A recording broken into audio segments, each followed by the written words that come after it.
하나님 말씀은 사무엘하 20장 1절에서 7절까지의 말씀입니다. 사무엘하 20장 1절에서 7절입니다.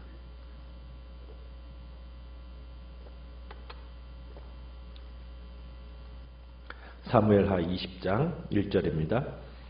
마침 거기에 불량배 하나가 있으니 그의 이름은 세바인데 베냐민 사람 비그리의 아들이었더라. 그가 나팔을 불며 이르되 우리는 다윗과 나눌 분깃이 없으며 이새의 아들에게서 받을 유산이 우리에게 없도다. 이스라엘아 각각 장막으로 돌아가라 하매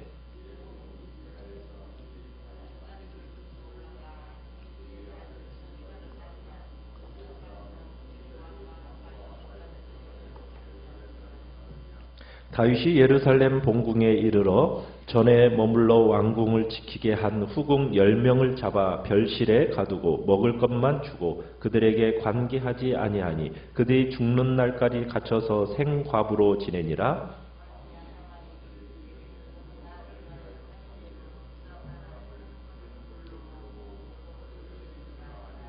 아마사가 유다 사람을 모으러 가더니 왕이 정한 기일에 지체된지라.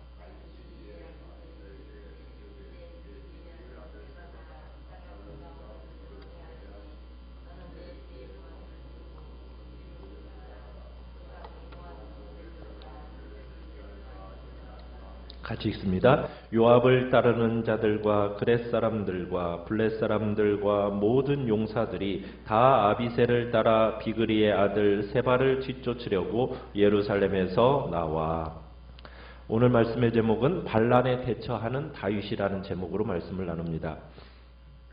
지금까지 다윗에게 있어서 가장 큰 문제였던 것은 압살롬의 반란이었습니다.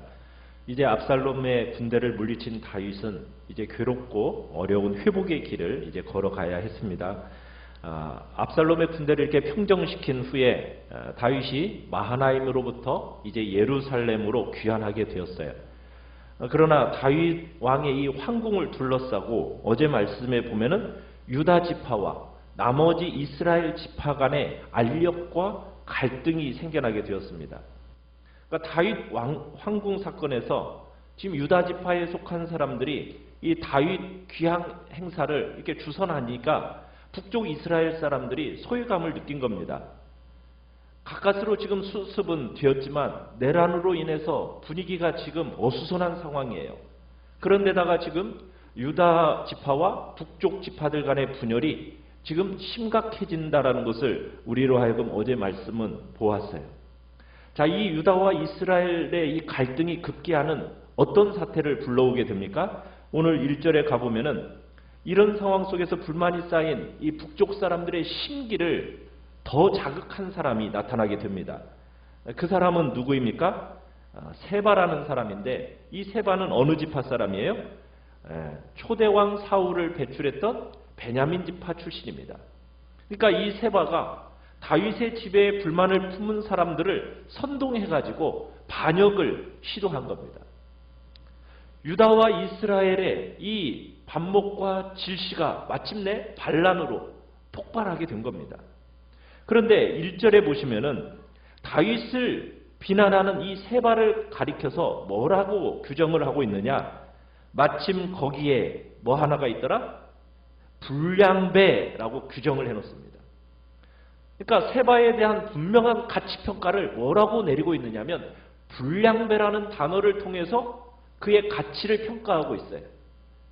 우리가 사무엘서에서 지금 불량배라는 이 단어가 여러 번 등장을 합니다.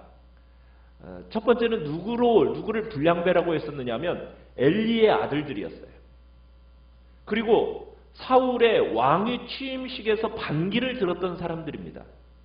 그리고 다윗의 요구를 무시했던 나발이라는 사람, 또 아말렉을 소탕하고 돌아오는 길에 지민을 지키던 자들에게 노예물을 분배해서는 안 됩니다 라고 주장했던 사람들, 이런 사람들을 이 사무엘서는 뭐라고 명칭을 붙였느냐? 불량배라는 명칭을 붙인 겁니다. 그럼 이 불량배라는 이 명칭은 이 성경에서 어떤 사람들을 가리키느냐? 지나친 이기주의에 빠져서 문제를 제기하는 사람들, 그런 사람들을 성경은 불량배라고 가리킵니다. 가치관이 자기중심적으로 형성된 사람들을 가리켜서 성경은 불량배라고 가리킨다는 겁니다. 자, 지금 세바가 반란을 일으켰습니다. 그 명분은 무엇입니까? 유다 지파를 제외한 이스라엘의 모든 백성들이 느끼는 소외감입니다. 그 소외감을 앞세워서 사실은 어떻게 보면은 자기중심적인 이기적인 그 생각 속에서 반란이 시작되었다. 지금 이렇게 보고서는 성경은 뭐라고 규정해 놓고 있습니까? 이 세바를 불량배라고 비난하면서 규정해 놓고 있다는 겁니다.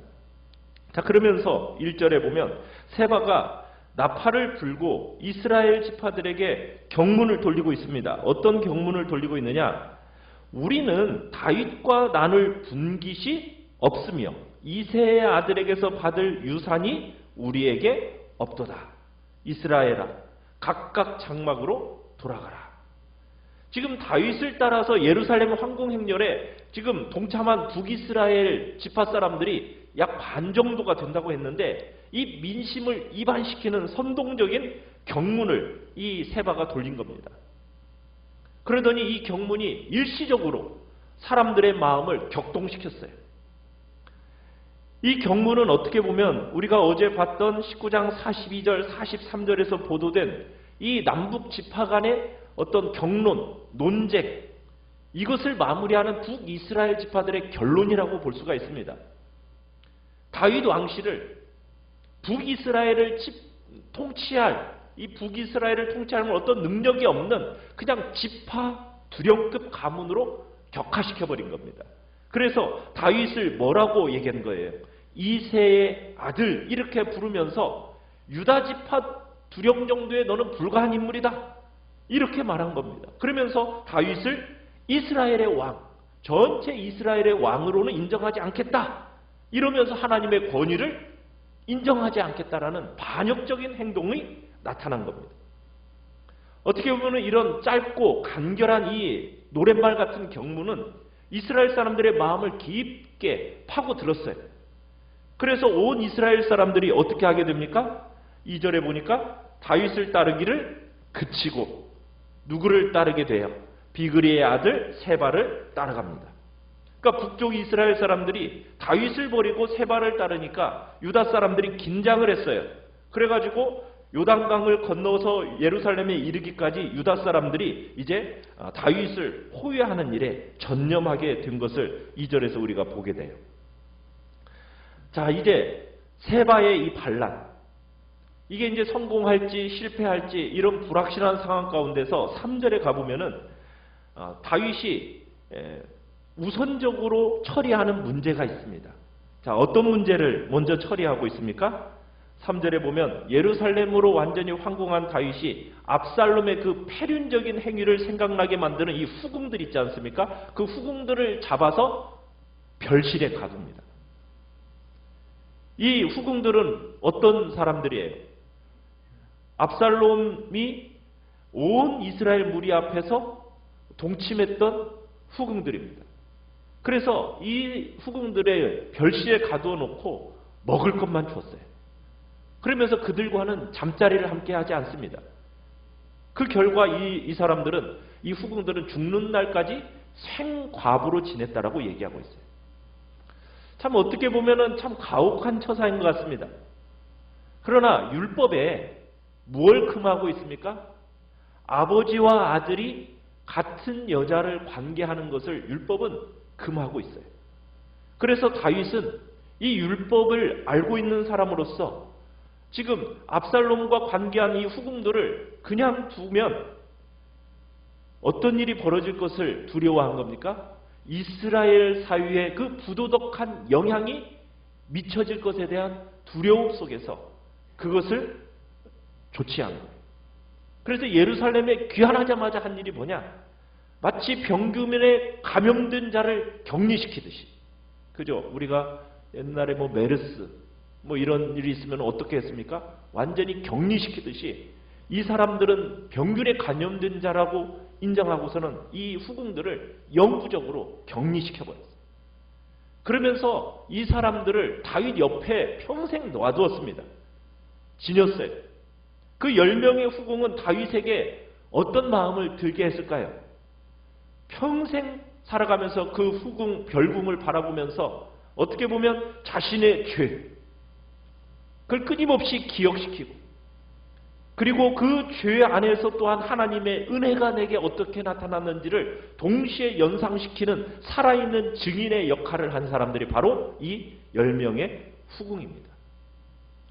다윗의 수치스럽고 어두운 역사를 바로 옆에 두고서는 자신의 연약함을 늘 기억하게 하는 방책으로서 이 후궁들을 옆에 두었던 거예요. 인간으로서 자신의 한계가 무엇인지를 인정할 줄 아는 지혜로운 처사가 바로 이 대목입니다. 자, 그리고 나서 이제 다윗은 반역자 이 세바의 무리를 진압하기 위해서, 자, 4절에 보면 누구를 등용하고 있습니까? 아마사라는 사람을 등용을 하고 있어요. 그런데 이 아마사는 원래 어디 군대 장관이었어요? 압살롬의 군대 장관이었어요. 다윗의 군대 장관은 원래 누구였습니까? 요압이었어요. 그런데 이 스루야의 아들 요압, 또 그 아우 아비새를 대체할 인물로서 누구를 선정했느냐? 이 아마사를 선정했습니다. 그리고 이 아마사에게 반란을 진압할 기회를 부여하면서 요압을 대체할 인물이 되도록 하게 만든 거예요. 원래 요압과 아마사는 또 어떤 사이라고 그랬습니까? 이종사촌지간이에요. 그런데 이 아마사를 불러내서 4절에 보면 유다 사람들을 큰 소리로 집결시키자는 거예요. 며칠 내로? 3일 내로. 그래서 자신도 왕을 지근거리에서 호위해달라고 요청을 합니다. 자, 그런데 아마사가 유다 사람들을 모으러 갔어요. 자, 모으러 갔는데 왕이 정한 이 3일 기일 내에 유다 사람들을 회집할 수 있었습니까? 없었습니까? 못했어요. 지체했어요. 다윗이 세바를 진압하는 일에 얘 요압 대신에 아마사를 쓴 걸까요? 그것은 아마도 북이스라엘과 이 남유다 사이에 갈라진 이 갈라진 것을 봉합하기 위한 하나의 대책으로 이 아마사를 등용한 것 같아요. 자, 그런데 이 아마사를 쓴 것이 유다 사람들의 심중을 살피지 못한 결과를 초래하게 됐어요. 왜요? 조금 전까지만 해도 누구에게 붙어 있었던 사람이에요? 압살롬에게 붙어 있었던 사람이에요.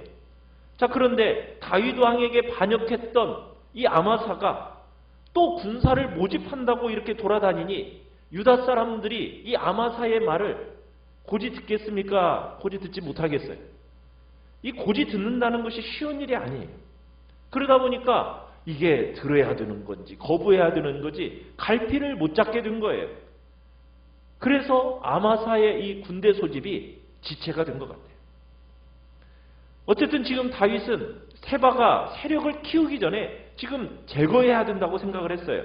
그래서 다윗은 더 이상 기다리지 않고 6절에 가보면은 또 누구에게 이제 이걸 명합니까? 아비새에게 비그리의 아들 세바를 추격해서 괴멸시켜달라고 또 명령을 내립니다. 왜 급하게 지금 이 일들을 지금 다윗이 추진하고 있습니까? 다윗은 자기가 압살롬의 반역에서 살게 된 이유를 알아요. 왜 살게 되었습니까? 압살롬 군이 공격을 함에 있어서 지체되었기 때문에 자기가 살았던 거예요. 결정적인 요소가 그거였어요. 압살롬 군을 상대로 해서 승리할 수 있었던 결정적인 요소는 압살롬 군의 공격에 지체된 것이었거든요. 그러니까 다윗도 이제 세바를 좀 지체하게 되면 이게 시간이 지나면 지날수록 어떤 일이 벌어지게 된다는 거예요.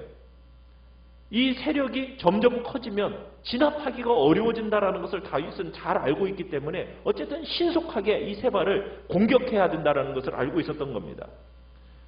그리고 지금 압살롬은 어떻게 보면 다윗 왕 개인의 생명을 위협하는 그런 반역을 일으킨 자리에 따르면 이 세바라는 사람은 지금 왕국을 위협하고 있는 겁니다. 그래서 세바가 세력을 모으기 전에 빨리 제거해야 했던 거예요. 어떻게 보면 이 세바의 반란이라는 것이 압살롬의 반역보다도 더 적극적이고 다윗에 대해서 적대적이었어요. 그래서 이 민심을 도둑질하고 그 다음에 다윗에 대하여 반기를 든 이 세바를 어쨌든 빨리 제거해야 됐습니다. 이제 다윗의 정통성을 부인하고 또 다윗과 백성 간의 어떤 일체성을 고의적으로 무시한, 그리고 자신의 야욕을 드러내고 사태를 내전으로 이끌어가는 이 세바의 반란군이 어떻게 보면 압살롬 군보다도 더 치명적인 적이 될 거라는 것을 판단하고서는 아비새에게 명령을 내린 거예요. 너는 너의 주의 부하들을 데리고, 그러니까 요압의 부하들을 데리고 그의 뒤를 쫓아가라 명령한 겁니다. 그래서 요압 휘하의 병사들을 데리고 이제 가게 됩니다. 6절에 보면은 다윗은 얘기를 하고 있죠. 세바가 견고한 성읍에 들어가서 피하기가 염려한다 하면서 전략적인 판단을 덧붙이면서 아비새를 파송하고 있는 겁니다. 그러면서 요압을 따르는 자들, 7절에 가보니까 또 누가 이제 따르게 됩니까? 그렛 사람들, 블렛 사람들, 그러니까는 블렛의 출신의 용병들이에요. 그 사람들이, 그리고 모든 용사들이 아비새를 따라서 이제 세바를 뒤쫓으려고 예루살렘을 떠나서 이제 전장으로 출정하게 됩니다. 다윗은 지금 무너진 왕국, 이걸 재건함에 있어서 지금 궁 안팎으로 문제를 해결해야 됩니다. 그러는 가운데 모든 결정을 지금 다윗이 내리고 있어요. 다윗은 이 분열된 갈등 어떻게 하면 회복할 수 있을까? 이 생각으로 마음이 복잡했을 겁니다. 그러면서 다윗은 이 왕국을 재건하는 계획 가운데서 일부러 압살롬에게 붙어있던 아마사를 사령관으로 내세웠어요. 그러니까 아마사로 하여금 어떤 세바 진압을 하는 데 있어서 지휘를 딱 맡기면 이스라엘과 유다의 어떤 갈라진 마음을 하나로 묶을 수 있을지 않을까, 그런 생각 속에서 이 아마사를 군대 장관으로 세운 겁니다. 요압을 대체할 인물로서 아마사를 생각한 거예요. 그런데 이 아마사가 나중에 어떻게 됩니까? 요압에 의해서 또 죽임을 당합니다. 그러니까 이 요압은 어떻게 보면 굉장히 잔인하고 기계적인 태도를 가진 사람이에요. 압살롬을 다윗은 죽이지 말라고 그랬잖아요. 그런데도 불구하고 자기의 지시를 어기고 죽인 사람이 요압이에요. 자기가 막 슬퍼할 때 위협을 가했던 사람이 요압입니다. 이런 태도 때문에 지금 다윗은 그 인물을 대신할 인물을 아마사로 생각했던 거예요. 자, 그런데 이 지도자를 선정함에 있어서 이 계획이 결국에는 실패로 끝나게 돼요. 도리어 인적 자산 하나를 잃어버리는 결과가 초래되어지게 됩니다. 참 공동체를 세워감에 있어서 어려움 속에서 정말 공동체가 올바로 이렇게 세워지는데 가장 필요한 것은 지혜입니다. 올바른 분별력을 가지고 공동체를 바로 세워가는 데 있어서 가장 필요한 건 지혜예요. 그런데 그 지혜 중에 가장 중요한 지혜가 뭐냐? 일꾼들을 잘 선정해서 세우는 것이 가장 중요한 일입니다. 이것이 큰일이죠. 그래서 보통 인사가 만사다라는 이야기를 해요. 우리는 기도를 해야 됩니다. 공동체를 세우고 공동체를 유지할 수 있음에 있어서 가장 중요한 부분이 무엇인가? 하나님의 마음에 합한 성숙한 통찰력을 가진 사람, 그런 사람들이 일꾼들로 세워져 가는 것이 주님의 교회가 든든히 세워져 가고 공동체가 흔들림 없이 하나로 묶어질 수 있는 유일한 길이다라는 것을 다윗의 모습을 통해서 우리는 다시 한번 보게 되는 겁니다. 우리는 기도를 해야 됩니다. 공동체를 세우고 유지할 수 있는 성숙한 통찰력이 우리의 일꾼들과 지도자들에게 있게 해달라고, 그 마음으로 주님의 교회와 공동체들을 세워가게 해달라고, 이것이 어떻게 보면 우리의 기도 제목이 되는 것입니다. 오늘도 주님 앞에서 이 말씀과 함께 기도하면서 정말 분열된 공동체들이 세워져 감에 있어서 다윗이 무엇보다도 중요한 것이 지도자라는 사실을 생각하면서 그 지도자를 세우는 데 있어 참으로 어떻게 보면은 실패한 인사가 되었지만 우리 안에서는 그러한 공동체를 세워감에 있어 정말 성숙한 통찰력들이 우리 안에 생겨지게 하시고 그런 지도자들이 또 주의 은혜 안에서 아름답게 세워지는 복된 역사를 놓고 기도하시길 바랍니다. 기도하시길 바랍니다.